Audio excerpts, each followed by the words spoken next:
¿Qué tal amigos? ¿Cómo están? Bienvenidos a un nuevo encuentro en nuestro canal Fundos Forum. Ya saben, una cita con personajes de interés para hablar tranquilamente, con una hora por delante, de asuntos que usualmente no podemos abordar en los medios de comunicación tradicionales, pero que nos permiten reflexionar sobre muchos de los retos que tiene planteada nuestras sociedades. Y hoy, hablando mucho del mundo del derecho, que es la esencia, la madre de la organización de todas las sociedades, vamos a hacerlo con un magistrado, presidente del Tribunal Superior de Justicia de Castilla y León, segoviano, buen amigo José Luis Concepción. Señor Concepción, bienvenido. Muchas gracias, buenos días. Gracias, José Luis.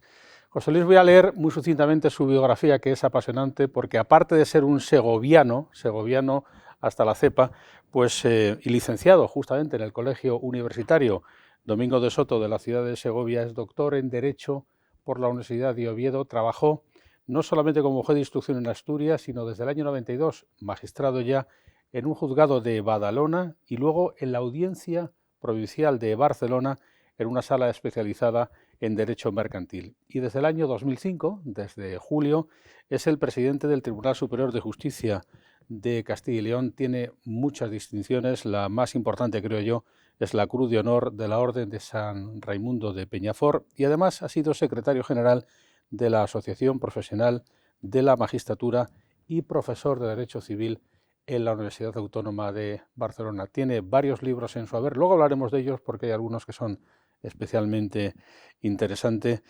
Es una carrera totalmente vinculada al derecho, señor Concepción. El derecho es su ocupación, pero también es su vocación, ¿no? No todos pueden decir lo mismo. Indudablemente, la carrera judicial es una de las más vocacionales que puede existir, a lo mejor junto con la medicina o con el sacerdocio, ¿eh? Yo creo que los que somos jueces tenemos esa vocación de resolver los problemas, los litigios que pueden tener nuestros conciudadanos.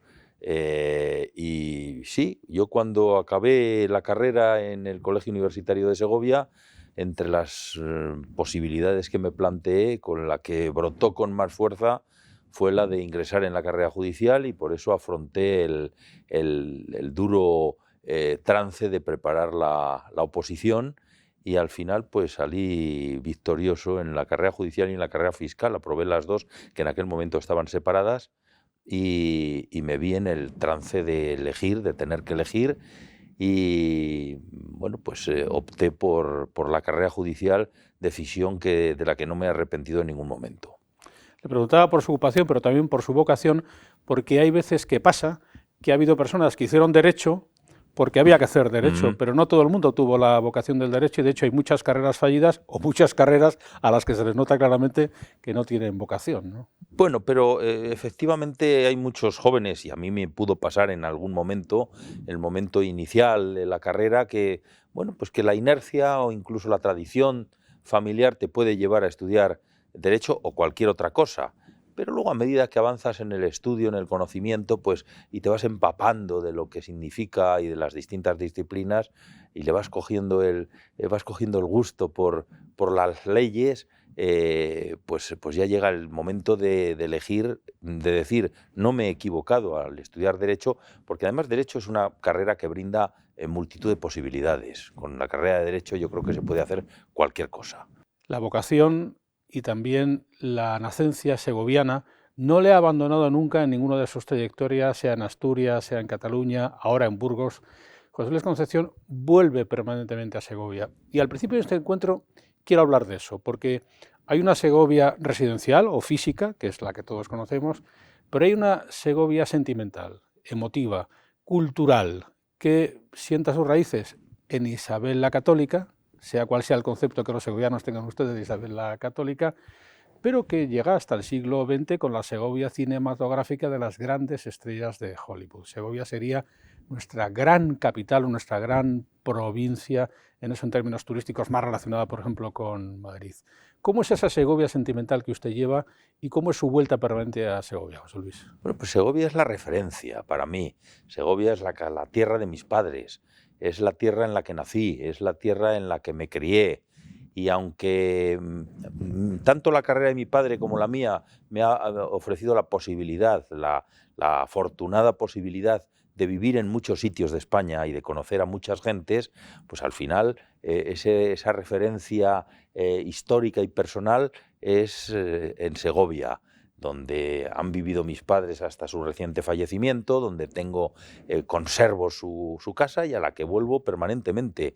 Y efectivamente, Segovia es la ciudad en la que se proclamó reina de Castilla a la gran reina Isabel, a la que debemos la unidad de España, y es la Segovia en la que han tenido lugar tantos acontecimientos y siguen teniendo, porque con independencia del azar y de la gestión de las últimas décadas, que desde mi punto de vista podría haber sido más afortunada, porque Segovia tiene grandes posibilidades y el hecho de estar a una hora escasa de Madrid nos debería de haber procurado pues una ciudad con muchas mayores posibilidades. No perdemos nunca la esperanza de que Segovia se convierta en esa referencia, porque tiene los mimbres históricos para conseguirlo. Y me equivoco mucho, José Luis, si digo que esa Segovia de su infancia no ha cambiado mucho, al menos en el aspecto exterior, esa Segovia por la que quizá usted corriera por la calle Real, con respecto a la Segovia actual, que lo que es el núcleo de Segovia sigue siendo el mismo testigo que hace 60 años. Ha cambiado tanto y tan poco a la vez, porque efectivamente no es la misma Segovia que yo viví. Hay otras ciudades por las que a las que tú acudes y a lo mejor en los últimos 40 o 50 años han cambiado menos que Segovia. Segovia, yo creo que la cercanía a Madrid la ha dado ese impulso, ese impulso del cambio, pero Segovia sigue siendo, por contra, también una Segovia muy parecida a la que yo conocí de niño, con un volumen de habitantes muy parecido, que no ha crecido, tampoco ha disminuido. Bueno, y que digo, como decía antes, se podían haber hecho muchísimas más cosas de las que se han hecho, pero que guarda el pozo del pasado y el pozo del recuerdo sin haberse anclado en ese pasado. Y usted es también testigo directo de la vivencia en Cataluña, de la vivencia de una persona ajena en su origen demográfico de la propia Cataluña, pero usted trabajó allí, tuvo un desempeño profesional relevante, allí como magistrado también. Hábleme de la Cataluña que usted conoce, si piensa que ha habido evolución en un sentido o en otro. ¿Cuál es su perspectiva de la relación de Cataluña con España, usted, por ejemplo, como segoviano? Pues Cataluña, que es una tierra magnífica, con unas gentes magníficas, sufre desde hace 40 años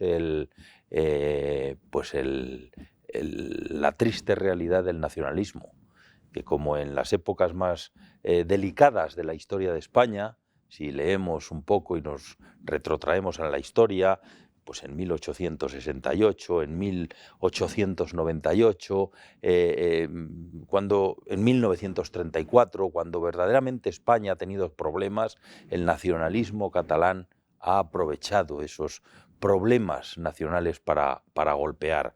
Y lleva efectivamente trabajando en ese sentido desde 1980, desde que las elecciones posibilitaron el triunfo de Jordi Pujol y acabó la era Tarradellas.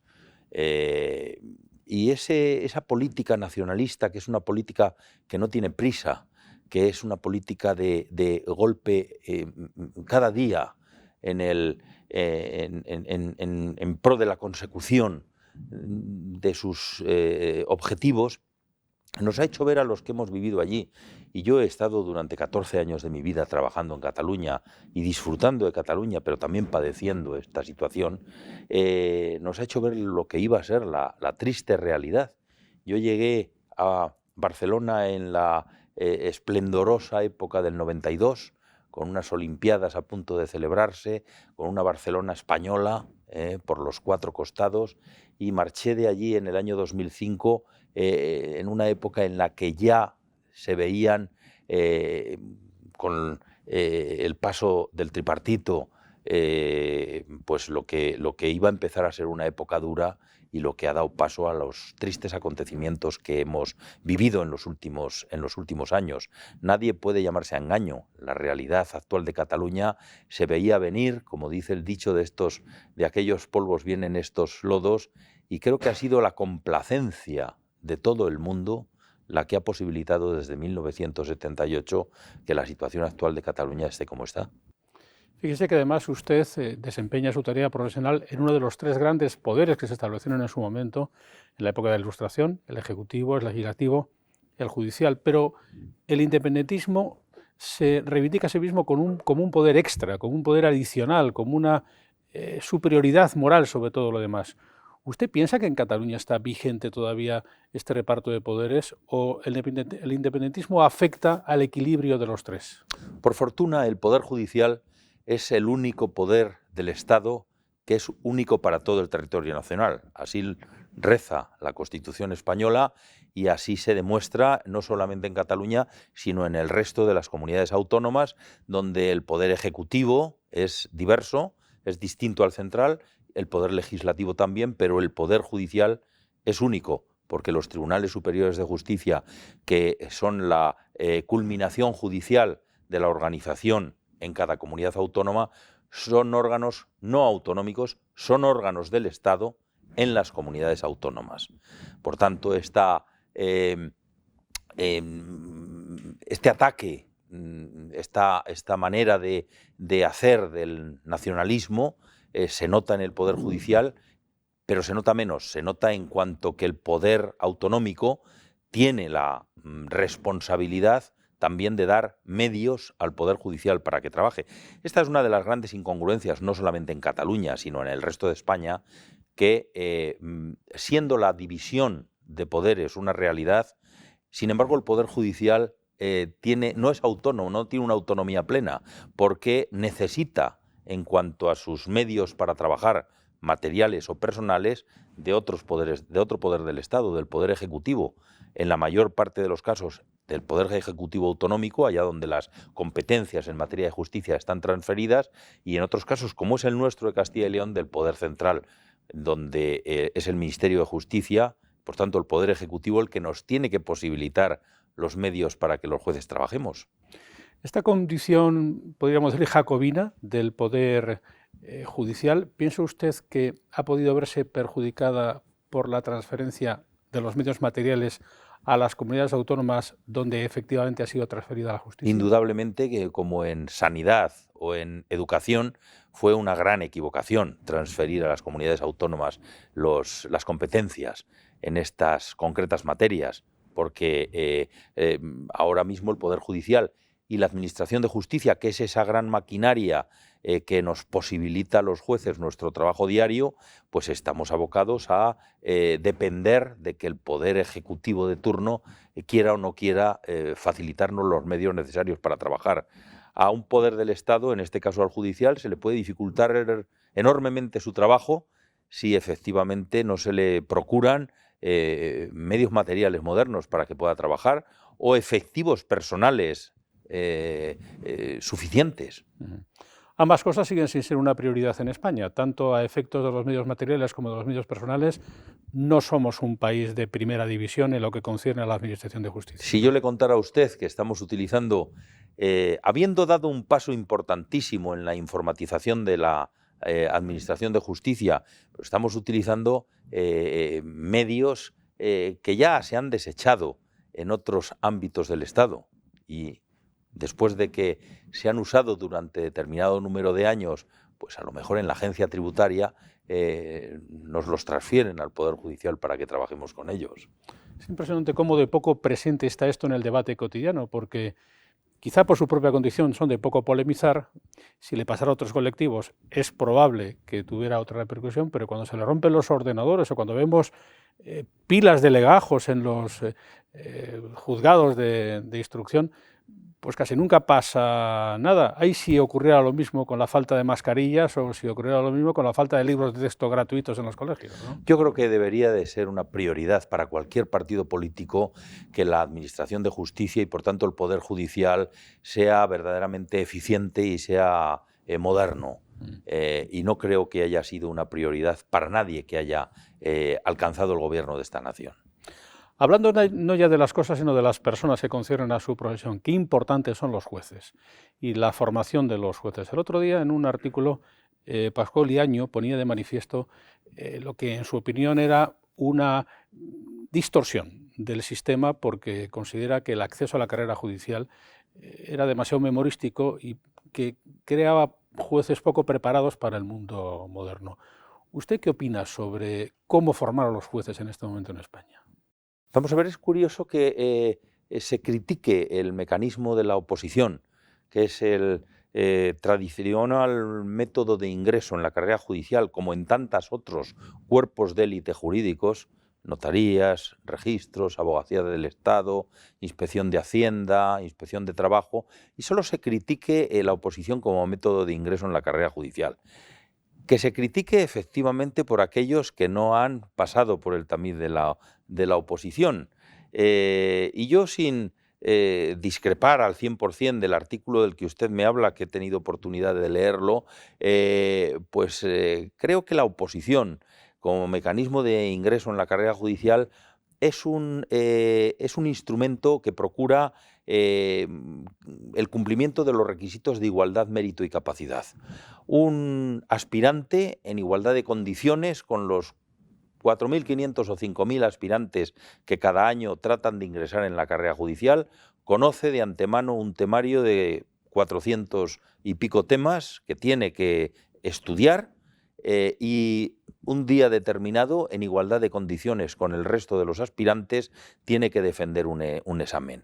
Esto procura igualdad. Esto procura una formación vastísima, porque una persona que efectivamente conoce y estudia a lo largo de 3 o 4 años de su vida un programa tan ambicioso como el de la oposición, que no es ni de lejos el que tiene la posibilidad de afrontar durante la carrera universitaria, durante el grado, es una persona que tiene una formación que le permite ya ingresar en la escuela judicial para adquirir ese tamiz práctico que a lo mejor el estudio de la oposición no le da. Y estará usted de acuerdo conmigo que una persona con una gran vocación, que es capaz de quemar 4 años de su vida en el estudio de este programa, es una persona que forja un carácter y un espíritu de sacrificio y de trabajo que le va a ser, créame, de gran utilidad a la hora de ejercer la función judicial, que es muy dura y que te exige muchas horas de trabajo y de soledad. En consecuencia, no creo que sea descabellado el mantener este sistema que procura la igualdad, que procura la formación y que procura el sacrificio y forja el carácter del opositor. Creo que es injusto tildarlo sin más de memorístico para despreciarlo. ¿Que se podría complementar con otro tipo de ejercicios eminentemente prácticos? Es indudable. Pero no nos olvidemos que vivimos en un país en el que además se han alternado en los años 80 y a partir de los años 80 otros mecanismos de ingreso en la carrera judicial que a la postre han servido para introducir en muchos casos, hay otras personas que han ingresado por esos métodos alternativos que son estupendas. Por ejemplo, el autor de este artículo del que usted me habla, pero ha habido otras personas que han ingresado por sus afinidades políticas, y eso es lo que evita un sistema igualitario como el de la oposición. Otra cosa distinta, José Luis, es que para un joven sea atractivo por la compensación, porque un juez normalmente está muy solo, sobre todo los jueces de los niveles más, y tampoco cobran tanto. Y es cierto que adquieren una responsabilidad muy importante, que en términos incluso de carácter personal o profesional. ¿Por qué pagamos tan mal en España a los jueces, a los fiscales, a los médicos? Los médicos recién salidos, profesores a los profesores universitarios, que les arreglamos con 1.500, porque no queremos 2.000 a euros al nuestros mes. Profesionales. Y luego, sin embargo, hay gente que está ganando verdaderos dinerales en mundos absolutamente alternativos y se lo estamos pagando entre todos. yo creo que deberíamos de dar una vuelta y pensar que si verdaderamente queremos grandes profesionales en las grandes parcelas que solucionan los problemas a los ciudadanos, y la justicia es uno de ellos, deberíamos de hacer el esfuerzo de pagarles mejor, porque si no, al final muchos de ellos se van a otros ámbitos, lo que no ocurre mucho en la judicatura, porque como he dicho al principio, la judicatura es una dedicación eminentemente vocacional y el que ingresa en ella sabe a lo que se expone, sabe lo que va a ganar, sabe lo que va a trabajar, pero como tiene la vocación de hacerlo, lo hace con gusto y lo hace hasta el final de sus días. Muchos de nosotros pues hemos tenido tentaciones para irnos a otras parcelas de la vida y no lo hemos hecho. Consecuencia, pero debería de ser el poder político menos cicatero y tratar de pagar mejor a sus jueces, que en definitiva la justicia es un pilar fundamental de la sociedad. Una cicatería que por lo demás el poder político no tiene para sí mismo en ciertos ámbitos, porque es cosa de ver cómo algunos trabajos de carácter político muy representativos en organismos autonómicos, en las Cortes, etcétera, pues de 70 a 80.000 euros para arriba son sueldos que suelen ser bastante comunes, que es justo el doble de lo que gana un médico después de 6 u 8 años de formación y haciendo sus guardias. En ese sentido, quizá los profesionales tendrían que tener una mayor capacidad de reivindicación de sus propias posiciones, las asociaciones o incluso los Pero reivindicar la condición profesional. También los ¿no? medios de comunicación, que Sí. son los que están formando la opinión de la sociedad, deberían de llevar, de mentalizarse de este problema, que verdaderamente es un problema, y deberían de... Muchas veces no somos nosotros mismos los más indicados para luchar por nuestros derechos, y mucho menos un poder como una profesión como la del juez, que forma parte de un poder del Estado. ¿Cómo va a protestar un poder del Estado frente a su Estado, ¿no? Quizás deberían de hacerse eco de sus necesidades otros colectivos que sí pueden torcer la voluntad política a través de la opinión pública. Llevamos, José Luis, una época de alta inestabilidad parlamentaria en España, con gobiernos que salen adelante con mucha dificultad parlamentaria, con mayorías muy exiguas y compuestas por puzzles muy diversos. ¿Me equivoco si digo que esto tiene repercusión en la capacidad de legislar del legislativo y que en cierta medida ir delante de los delitos y no detrás es algo que se está legislando poco y mal últimamente en España? O porque a lo mejor en quien legisla pues hay poca capacidad de imaginación y poca preparación. No ya por la diversidad de su origen político, sino porque muchas veces la vida pública está servida de gente que no ha hecho otra cosa en su vida que formar parte de esa vida. Yo creo que las juventudes de los partidos son grandes caladeros de personas sin oficio ni beneficio que no hacen ningún bien a la sociedad. Yo, desde luego, concebiría el mundo político, ya sé que esto es muy heterodoxo y muy políticamente incorrecto, pero al mundo público ha de ir quien ha sabido ya de antemano regir su propia vida. No podemos pretender que solucionen los problemas de la sociedad quien no ha sabido solucionar los suyos. Y yo concibo esa vida pública como una época muy corta de servicio del profesional a la sociedad. En materia de reformas legislativas, ¿cuáles serían los asuntos más urgentes que considera usted que están pendientes en España? Pues por ejemplo, la propia organización judicial. Yo creo que la propia organización de la justicia en España habría que darle una vuelta importante. Estamos con un modelo decimonónico, porque la Ley Orgánica del Poder Judicial de 1985 no hace sino beber en la vieja Ley Orgánica de 1870, con algún añadido, desde la primera ley postconstitucional de 1980, como es el órgano de gobierno nuestro, el Consejo General del Poder Judicial, que en 1985 se distorsionó en cuanto a su composición. Habría que solucionar muchas cosas. El propio origen y composición del órgano de gobierno de los jueces, la propia fisonomía del Poder Judicial como órgano, como poder independiente y autónomo en todos los sentidos, incluso en el presupuestario y en el económico. ¿Por qué son económicamente autónomos el Poder Ejecutivo y el Poder Legislativo, pero no el Poder Judicial, como decíamos anteriormente. Por tanto, la propia organización judicial en España merece un repaso importante, merece un consenso de todas las fuerzas políticas y merece verdaderamente que el Poder Judicial de España se convierta en un poder del siglo XXI. Y en esta medida de reformas, una doble pregunta. ¿Usted considera deseable y considera posible, si fuera deseable, que los jueces elijan a los jueces, como se dice, o por el contrario, los políticos seguirán eligiendo los órganos de gobierno, algunos por cuotas? Mire, la Constitución española de 1978 y la primera Ley Orgánica del Consejo General del Poder Judicial de 1980 establecía ese sistema constitucional de elección de los vocales del Consejo General del Poder Judicial, que sobre sus 20 miembros, 12 deberían de ser jueces elegidos por los jueces y 8 juristas de reconocido prestigio, 4 de ellos elegidos por el Congreso de los Diputados y 4 por el Senado. Este fue el régimen constitucional que se aplicó en la elección del primer Consejo General del Poder Judicial, el de 1980.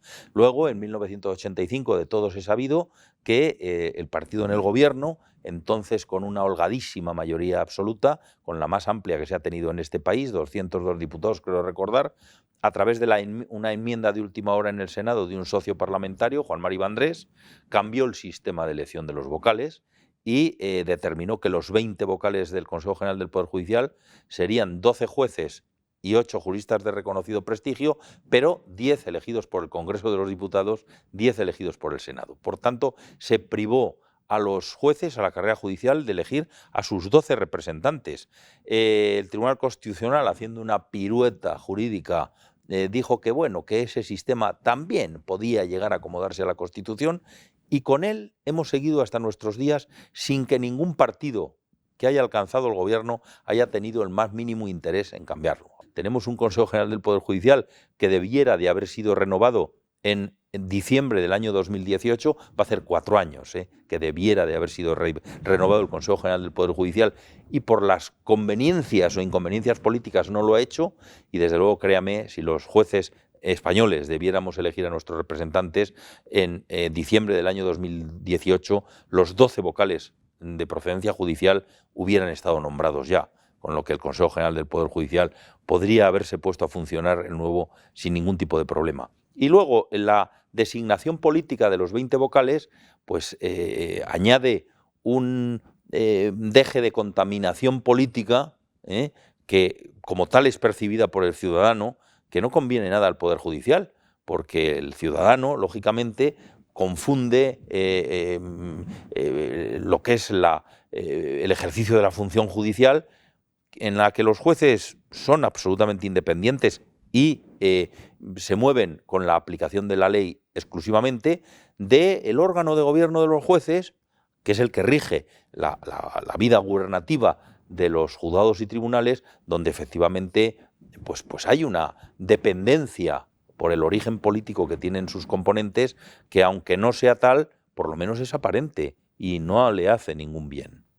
La verdad es que es un espectáculo poco edificante ver cómo esta materia está en manos permanentemente de los partidos, incluso de manos que se pueden interpretar groseras, de personas no suficientemente preparadas, hablando de temas de esta relevancia, de esta importancia, pero como que a veces en España se están poniendo en cuestión cosas que son sustanciales en manos quizá de políticos que no tienen la preparación para su manejo. Pongo por caso la libertad de expresión.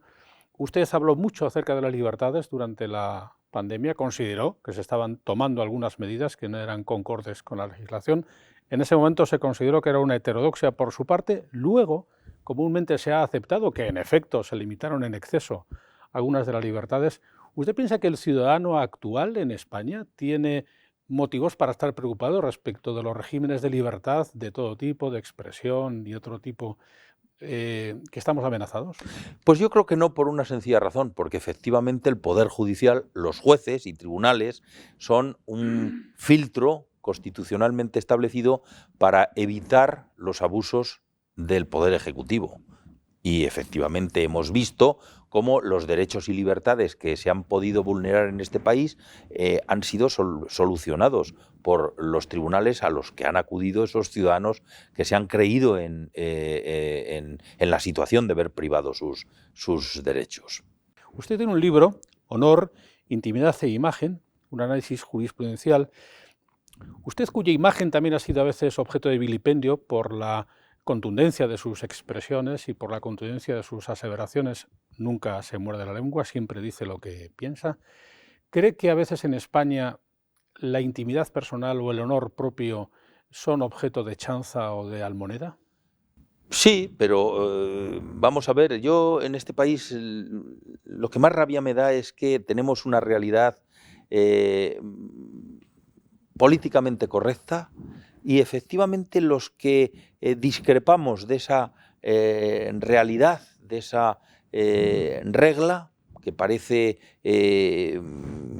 llegarnos de arriba, los que nos salimos de ella o los que discrepamos de esta realidad somos criticados de una manera absolutamente tajante y de una manera cruel. A mí, a raíz de esas declaraciones, de las que, por cierto, el tiempo me ha venido, como dice usted, a dar la razón, pues me cayeron cascotes. Estuvieron a punto de abrirme un expediente en el Consejo General del Poder Judicial que fue evitado pues por una decisión transaccional por parte de del Consejo General del Poder Judicial, en el que destaca un voto particular de 2 vocales hablando, bellísimo, hablando de la libertad de expresión y de la libertad de expresión que también tenemos los jueces, como no puede ser de otra manera, y los presidentes de los tribunales superiores de justicia. No debe de entenderse como una crítica, sino como una libertad de expresión. Yo he sido tildado con todos los epítetos habidos y por haber, solamente por discrepar de esa verdad oficial que ahora mismo tenemos que estar tolerando en este país. La verdad es que es difícil ser juez y tener lecturas propias y tener cultura propia y tener la reivindicación como ser humano de expresarla si uno tiene acceso a ello, pues a través de los medios de comunicación o a través de su vida cotidiana. ¿Cómo es José Luis Concepción cuando se enfrenta a un libro, por ejemplo, cuando se enfrenta a una sinfonía o a una ópera? Permítame que usted lleva muchos años siendo presidente del Tribunal Superior de Justicia, pero pocas veces hemos preguntado qué es lo que lee cuando lee, qué es lo que escucha cuando oye música o qué es lo que le gusta cocinar cuando cocina. Yo leo de casi todo, vamos. Y hay muchas obras o muchos libros que los tengo casi de libros de cabecera. Antes hablábamos de Cataluña. Hay un libro delicioso de Albert Boadella que se llama Adiós Cataluña, cuando él decide dejar de trabajar en su tierra porque le han echado de su tierra por decir lo que piensa y por no estar de acuerdo con esta verdad oficial, como decíamos hace un minuto, y que yo recomiendo vivamente a todos los que han tenido alguna relación con Cataluña o incluso a los que no la han tenido, para que en su tierra no se reproduzca esta realidad. Adiós Cataluña, de Boadella. Bueno, pues ahora mismo me estoy leyendo el último libro de Vargas Llosa, La mirada quieta, de Galdós, para también aprender de carambola a apreciar la obra de nuestro novelista. Y últimamente, pues a mí me gusta mucho Portugal como país. Me gusta el país, me gusta el paisaje y me gusta sobre todo el paisanaje. Creo que los portugueses tienen algo que los españoles hemos perdido hace 50 años, que es la educación y el respeto por el semejante. Yo voy a Portugal muy a menudo, siempre que puedo. La última vez estuve en Lisboa en septiembre y disfruto de sus gentes también. Y cómo no, de la literatura portuguesa. Hay un escritor que a mí me enloquece, que es Esa de Queirós. Y acabo de releer El crimen del padre Amaro, que es la regenta portuguesa, en definitiva, y que me ha llevado a volver a leer La regenta nuestra. Tiene infinidad de obras entretenidas y cuya lectura yo recomiendo vivamente. Por tanto, leo todo lo que cae en mis manos, no soy nada selectivo. Ayer, la semana pasada en Segovia, entré en una librería para comprarle un libro a un amigo a cuya domicilio iba a comer y me recomendaron una novela de un escritor segoviano, de Ignacio Carral, pues un periodista parecido de la época y con las mismas formas que el gran Manuel Chávez Nogales, cuya lectura también es verdaderamente recomendable. Pues Ignacio Carral, este novelista segoviano de los años 20 del siglo pasado, que decide vender hasta su ropa, convertirse en un mendigo y convivir con los mendigos del Madrid de los años 20 y plasmarlo en una novela que se llama Los Otros. O sea que en lectura no tengo ningún freno, aunque me gustaría que el día tuviera muchas más horas para poder leer mucho más.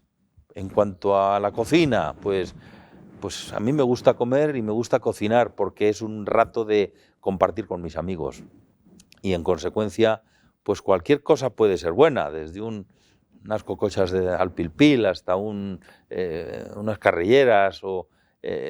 Siempre es un momento para compartir la cocina, cuando cocinas para tus amigos o cuando cocinas para tus hijos, y el de luego, inmediatamente antes de acabar la comida, abrir una botella de vino y ya empezar a charlar verdaderamente con quienes llegan a comer a tu casa. Y en la música, pues también me gusta la música sinfónica, por supuesto, me gusta mucho Bach, y luego en la música moderna, pues claro, tengo mis preferencias a lo mejor más heterodoxas, ¿no? Porque me gusta mucho Melendi, me gustan mucho Los Secretos, pero me gusta casi todo. Ya sabía yo que preguntaba bien, cuando le preguntaba a José Luis respecto de las aficiones literarias. Yo soy de los que se benefició de su consejo respecto del crimen del padre Amaro, se lo recomiendo vivamente. Él me lo recomendó y es una lectura deliciosa. Y voy a tomarme nota de lo de Carral, porque si es como Chávez Nogales, seguro que será una maravilla, y la verdad es que no lo conocía. Hombre, Chávez Nogales tiene una biografía de Juan Belmonte que es una obra de arte, auténticamente. Pero tiene una obra también, que también es muy recomendable, que se llama El maestro Juan Martínez, que estuvo allí. Es un maestro, un bailaor, que da clase de baile, que es burgalés, curiosamente, lo que es extraño en un maestro de esas disciplinas, que va viajando por Europa y que va escapando de todas las desgracias de la Europa de la primera mitad del siglo XX. También muy interesante. Los momentos de descripción del toreo nocturno y clandestino de Juan Belmonte en Sevilla, a la luz de la luna. Una delicia, con la camisa. Sí, sí. Cuando se escapaban por la noche a torear en la Sevilla de los años 20, sí. Descrito por un periodista, que es un novelista de primerísimo nivel. Como republicano, que se tiene que ir de España en los años 30 y tantos, y que acaba muriendo lejos de España joven y en los años, a principios de los 40. Y cuyas obras completas y cuya reivindicación es una de las grandes noticias de los últimos años, porque es cierto que estaba ahí olvidado, y en los últimos 10 o 15 años se ha recuperado y es un lujo de la literatura española. Y usted, José Luis, que es de Segovia y que también ha vivido junto al mar, ¿qué experiencia tiene? ¿El mar o la montaña? A mí el mar me apasiona, y me relaja. Yo siempre he dicho que para los de tierra adentro, el vivir en el mar hace más liviano el trabajo, porque tú puedes estar trabajando desde las 8 de la mañana hasta las 8 de la tarde, y sin embargo, si te vas a las 8 y pico a tomar una copa a la orilla del mar, parece que estás de vacaciones, porque los de tierra adentro, cuando estamos de vacaciones, parece que tenemos la obligación de ir al mar. Yo recuerdo esos 14 años en Barcelona, que yo vivía, salvo el primer año que viví en el Ensanche, en la propia ciudad, luego me fui a vivir al Maresme, a un pueblecito del Maresme, y entonces yo podía estar trabajando, pues eso, desde las 8, las 8:30 de la mañana, el día que no iba a la audiencia porque no tenía vistas, pues redactando sentencias, pero me hacía un alto en el camino a las 2, bajaba a la playa, me daba un chapuzón, subía a comer y a las 4 volvía a ponerme a trabajar hasta las 8:30 o las 9 de la noche con la misma vitalidad que al principio. Por tanto, a mí el mar me relaja muchísimo. Déjeme que vuelva un momento, que haga un pequeño tirabuzón, porque dijo usted hace antes una cosa muy sugestiva que quiero subrayar ahora que lo menciona, que es el valor de Barcelona como ciudad extraordinaria y su devaluación como producto de estas intrigas independentistas de los últimos tiempos. Yo haría una defensa de Barcelona y su trayectoria durante el siglo XX, con 2 exposiciones universales, con unos talentos de primer nivel en el desarrollo, no ya industrial, sino de la propia arquitectura cultural de la ciudad. Como motor cultural, como motor en los cultural, años 70. Esto es.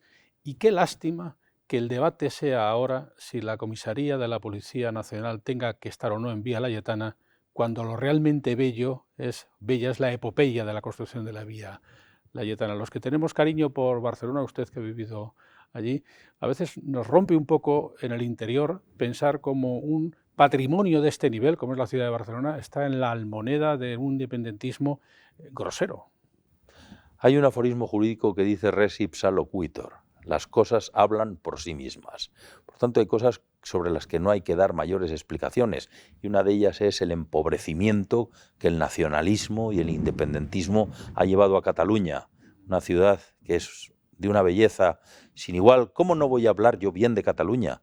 Y lo que más me molesta es que a los que hemos vivido allí, a los que amamos Cataluña, mis 3 hijos son catalanes, han nacido allí. ¿Cómo no voy a querer a Barcelona?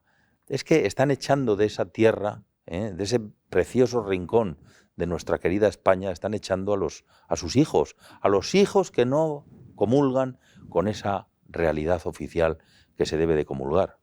Esto era un asterisco en la parte final de esta entrevista, en la que yo pretendo conocer un poco más a fondo al personaje, al que ustedes verán frecuentemente en los periódicos o en la televisión, pero del que me gusta conocer un poco más, como por ejemplo, ¿cómo se informa usted? ¿Usted es de seguir leyendo los periódicos, oyendo la radio, o por el contrario ya está en los Twitters, en los Facebook, en los digitales?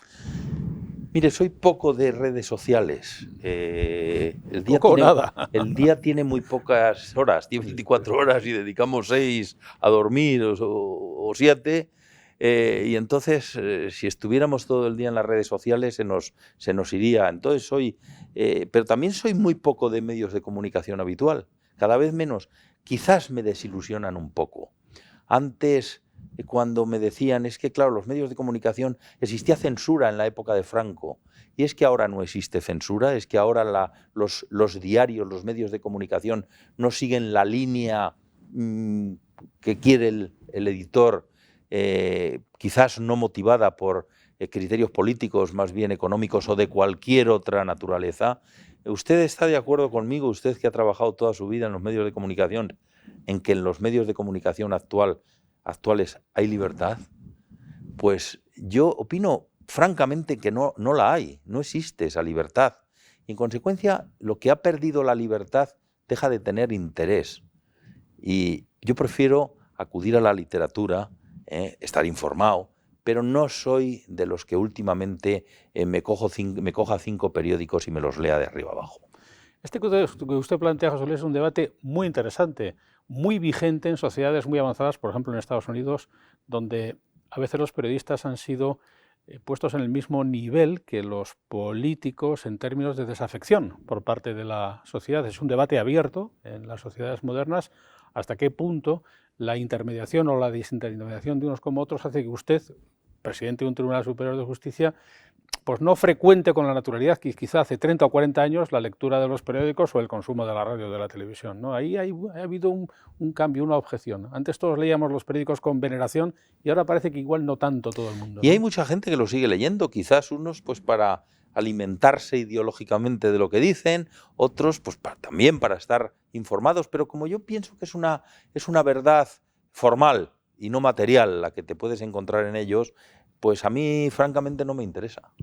Entiendo que usted en papel, ¿o es de digital también? No, yo soy de digital también, muchas veces por obligación. En el gabinete de comunicación del tribunal desapareció, como en el tribunal ha desaparecido el papel, también en el gabinete de comunicación se han querido poner a la misma altura y ha desaparecido el papel, y ahora pues el iPad nos acompaña a todas partes. ¿Incluida la lectura de los libros o eso ya no? Bueno, pues hay algunos que leo en el iPad y hay otros que leo en papel, pero yo sigo prefiriendo el papel en los libros. ¿Y usted va al cine o ya ve Netflix? Pues yo iba mucho al cine hasta que se desató la pandemia en marzo del 20. No soy nada de Netflix, veo muy pocas series, aunque ahora estoy viendo una. Las series tienen un gran peligro, que te enganchan. Ahora estoy enganchadísimo a una, no de Netflix, de otra plataforma, que yo creo que es un remake del antiguo ala oeste de la Casa Blanca, que se llama Señora Secretaria de Estado, y que te cuenta las vicisitudes de la Casa Blanca, y es verdaderamente interesante. Pero soy más de cine clásico, indudablemente. Estamos ya terminando este tiempo de encuentro con la persona, con el personaje de José Luis Concepción, pero no quisiera, es joven, es del año 61, pero ya en estas edades uno va mirando hacia el final y diciendo, a ver qué vamos haciendo en los siguientes 30 años. ¿Usted es de jubilarse a los 65 o es de los que permanecerían en el ejercicio profesional si pudiera a los 70 o más? En principio, yo desde luego no sé vivir alejado del mundo profesional. Yo vivo, me gusta lo que hago y en consecuencia yo, mientras la ley nos permita la posibilidad de estar hasta los 72 años, yo estaré en la judicatura hasta esa edad. Y quién sabe si antes o después pues surge otra oportunidad. Ahora en este momento podría llegar a reciclarme para seguir, pero siempre que merezca verdaderamente la pena ese cambio. Es decir, no tengo no anhelo como tanta gente, es decir, me puedo jubilar, me voy a jubilar, me voy a dedicar a viajar. Yo compatibilizo muy bien el tiempo de ocio con el tiempo de trabajo. Tengo la inmensa suerte que soy dueño de mi agenda y en consecuencia si puedo trabajar fines de semana para en otro determinado momento pues hacerme un viaje rápido, irme a un concierto. No necesito jubilarme para hacer eso que no he podido hacer hasta ahora. Yo tengo la suerte de haber sido un gran privilegiado, me he sabido administrar muy bien mi tiempo y hago muchas cosas en la vida. Se lo pregunto porque sabe que el debate está sobre la mesa y que en algunas sociedades occidentales pues, se plantea que haya profesionales que a los 50 años deciden retirarse con todo lo que tienen porque piensan que puede haber una vida alternativa, y yo creo que quizás a los más jóvenes este sea un asunto que les toque en la medida en que es posible que no les toquen las jubilaciones, porque el régimen de pensiones está en Yo no tengo discusión. ningún anhelo, créame, en jubilarme, en dejar de trabajar para poder hacer otras cosas, porque ya las hago.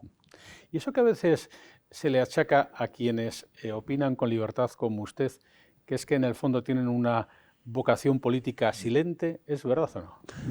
Pues habrá algunos que la tengan, desde luego, no lo sé.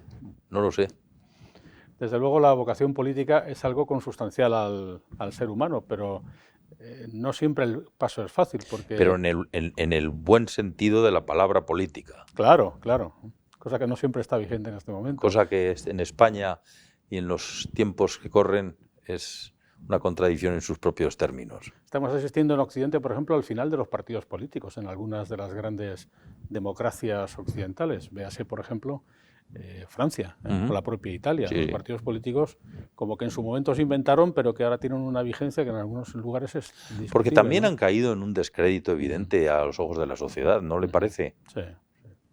Está claro que están sobre el papel algunas cuestiones que antes no se debatían y cuyo debate posterior va a dar paso a una nueva etapa que seguro que será mejor. Pues don José Luis, muchísimas gracias por habernos acompañado esta tarde. A vosotros. Aquí. Es un placer siempre aquellos personajes que conocemos en el tiempo normal de su vida profesional o en el desarrollo de sus actividades, como en este caso la de la judicatura, conocer la trastienda, porque yo creo que donde se guisa el escaparate es en la trastienda, y esta es la oportunidad que tenemos en encuentros como este en el canal Fundos Forum. Gracias, José Luis Concepción. Muchas gracias a vosotros, ha sido un placer.